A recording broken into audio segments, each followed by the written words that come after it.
Pleasant good afternoon, everybody. Welcome to the Horns Report here on KXAN Plus. I'm your host, Billy Gates, and this is a late week edition of the Horns Report, doing 2 streams this week. Pretty busy around here to talk about all kinds of things. And guess what? It's still football season. It's always football season, so we're going to talk about football first. Here to talk about that, along with some softball and men's basketball, is KXAN Sports Director Roger Wallace. And Roger, Texas Athletic Director Chris Del Conte had a town hall meeting. He had yearly town hall meeting with whoever wants to show up, talk about the athletic department sort of year in review from last season and kind of looking ahead to what's in store for the athletic program. And he dropped a little bit of a news bomb on us, said that there will be a spring football game. Last year there wasn't.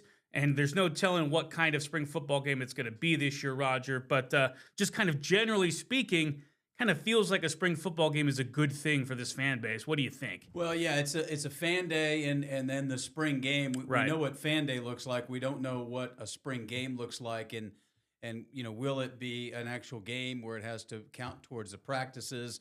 We're not sure exactly what Steve Sarkisian has in mind. Last year, he talked about kind of that NFL model of making it more of an OTA situation, team activities, and not necessarily spring football. You're going to have so many new players here. It'll be interesting to see, again, what it looks like. But the fans know that they're going to have an event on April 18th.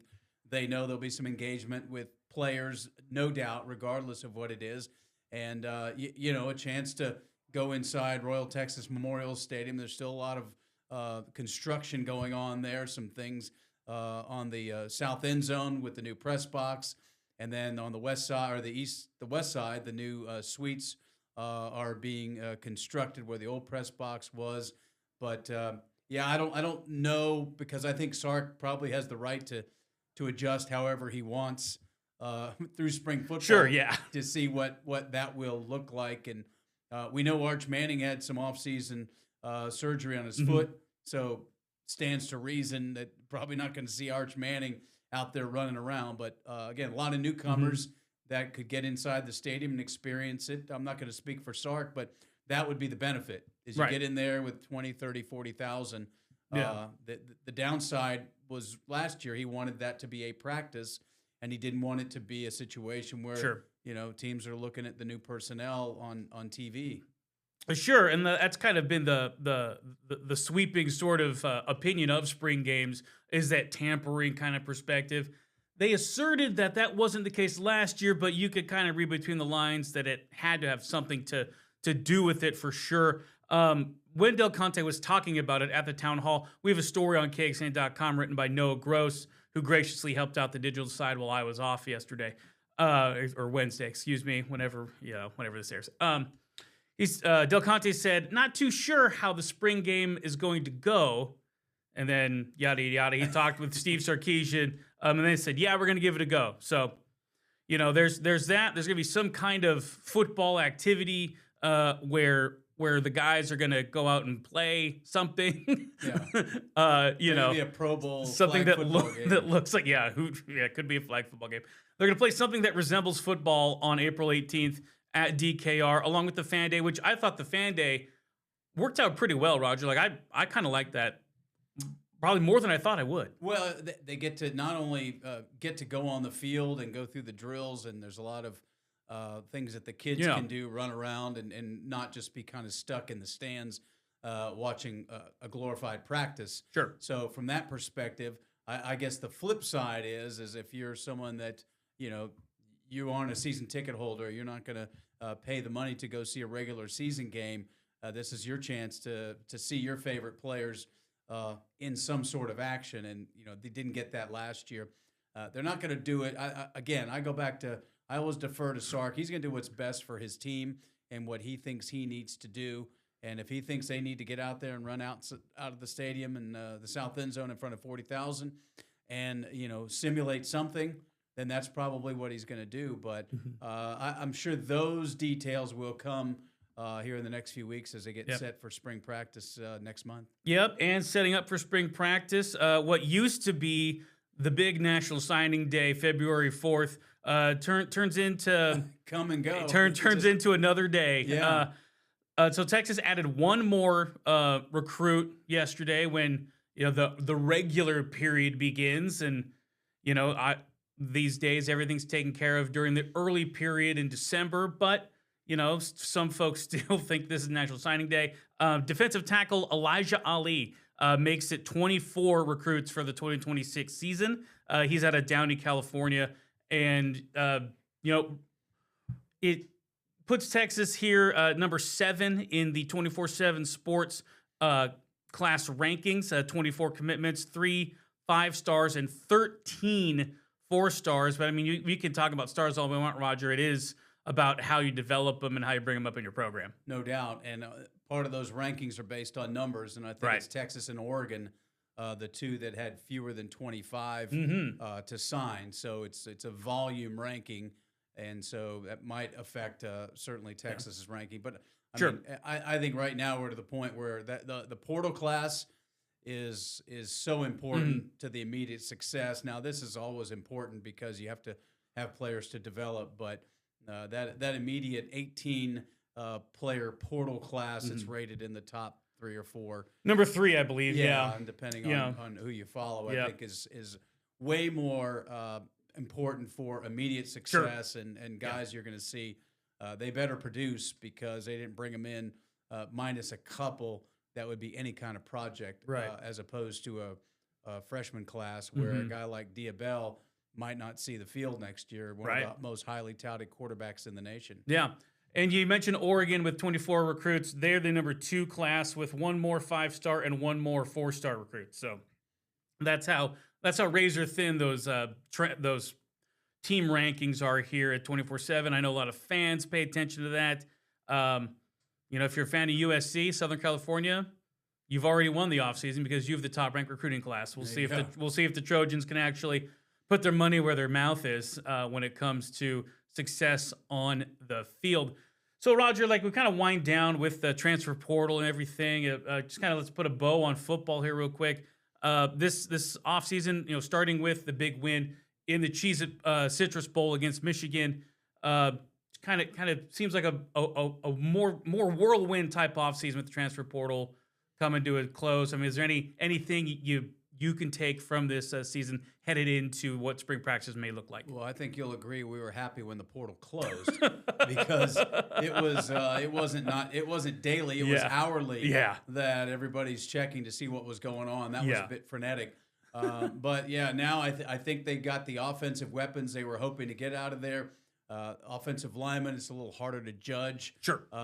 What they got, but they got 4. And I'm sure they expect all of them, if not to start, then to be in the rotation. Clearly, all 4 won't start. And then they filled some gaps on defense as well. A couple of big time linebackers, a safety, and a corner from Rutgers. So we'll see what all that adds up to. I mean, we've talked about Cam Coleman.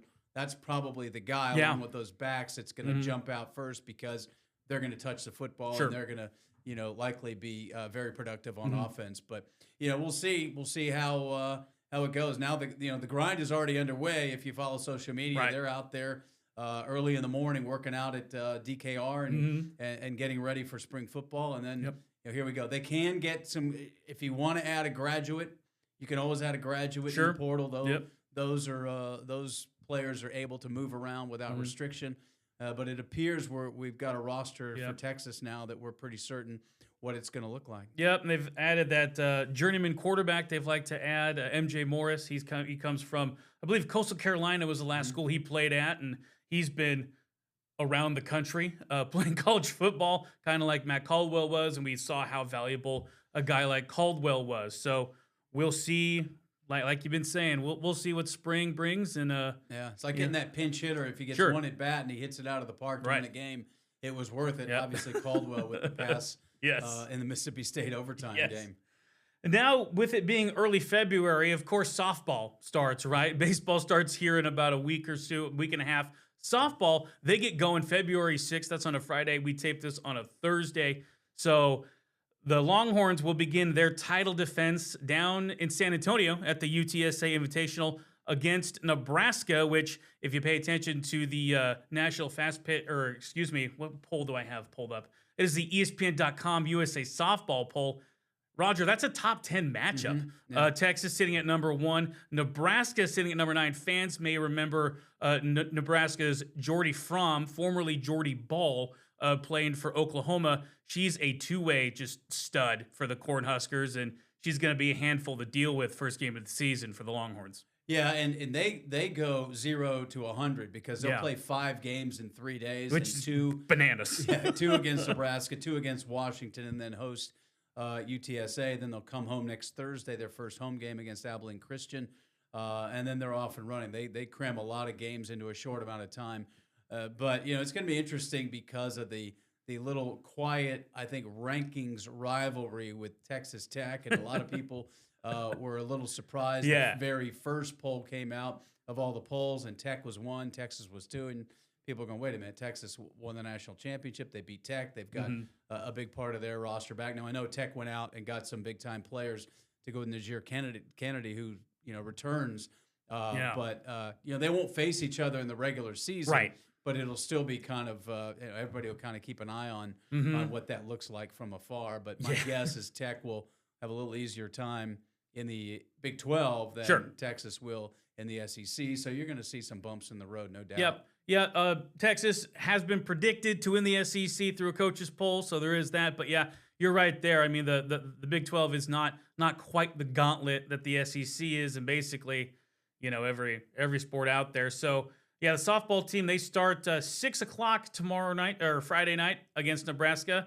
That's their one game they play on Friday, and they have a double dip on Saturday with Washington, and then Nebraska again, and then they'll play 2 on Sunday against Washington and the host Roadrunners there to finish out the UTSA Invitational. And Roger, like we know this team, they've lost a few players from last year's national title squad, but they return a core of players that's, as their preseason rankings show, that it's just about as good as any core in the entire country. Well, and it starts in the circle with Tegan Gavon, absolutely, yeah, a wily veteran. We remember her as the ace as a freshman, and now she's been around a few years. And Reese Atwood, maybe the best offensive player in all of softball, is back, and she just exudes confidence and kind of maturity. And I'm sure Mike White loves having a couple players like that. They I don't think will let anybody get out of line. But no, we have to see how it all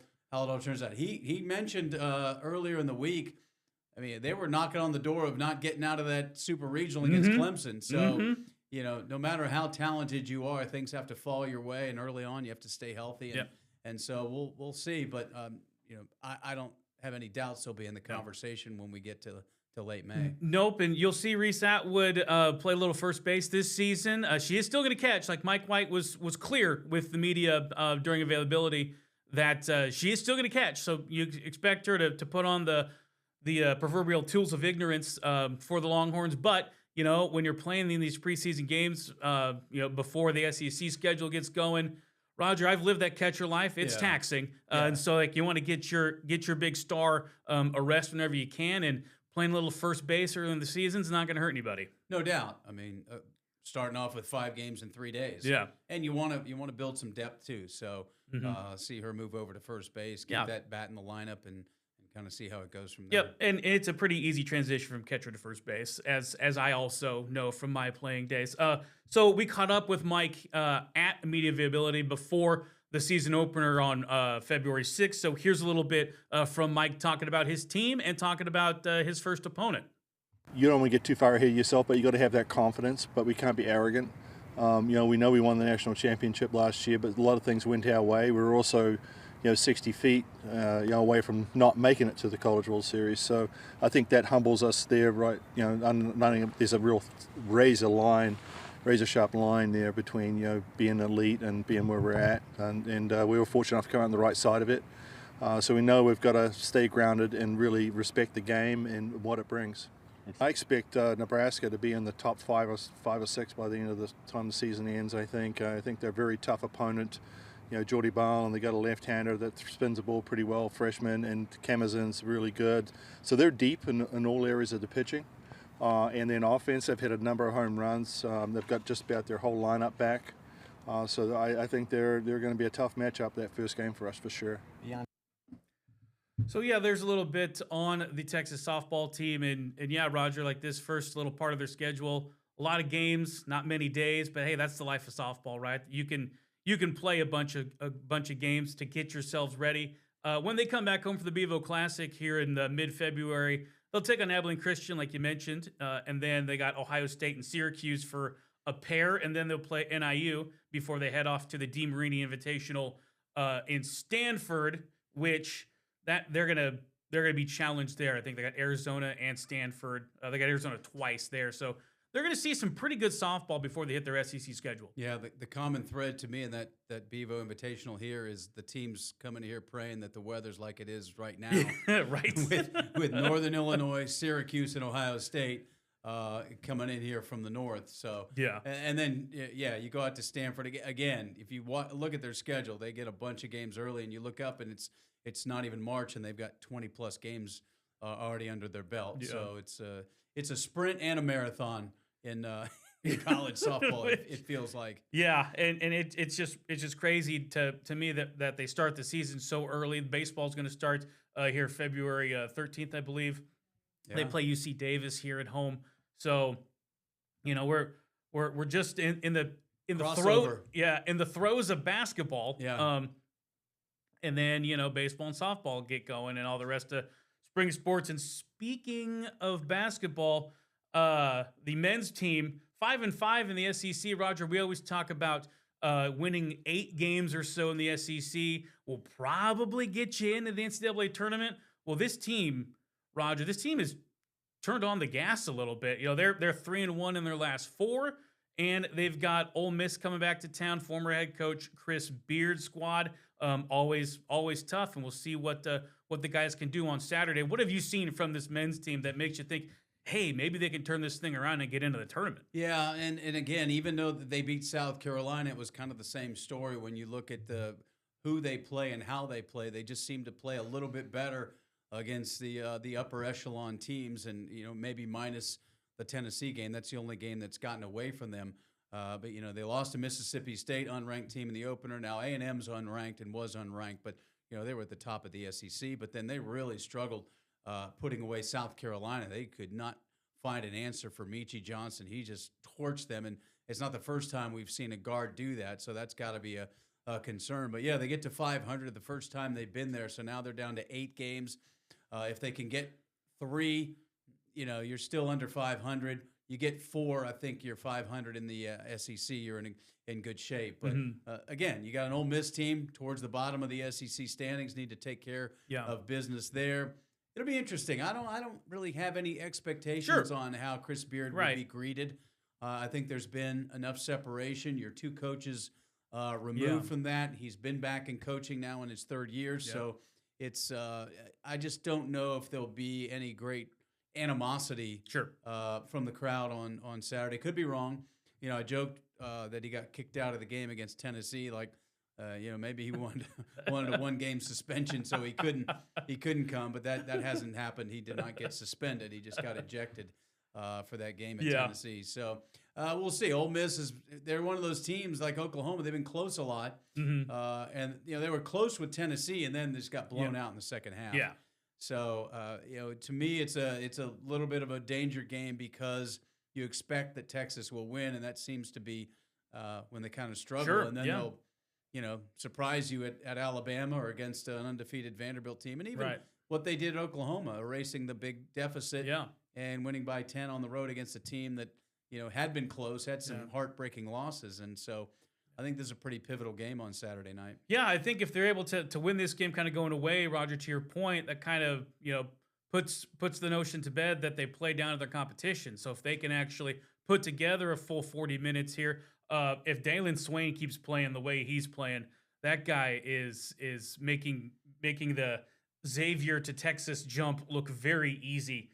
22 points, 10 boards against the Gamecocks in a 84-75 win. You mentioned Michi Johnson's 35. He was the only, there were 2 Gamecocks in double figures, but yeah, they were able to stop everybody else. Texas was anyway. But the way Swain has been playing, Tremont Mark has been kind of living up to that billing when he came over through the transfer portal.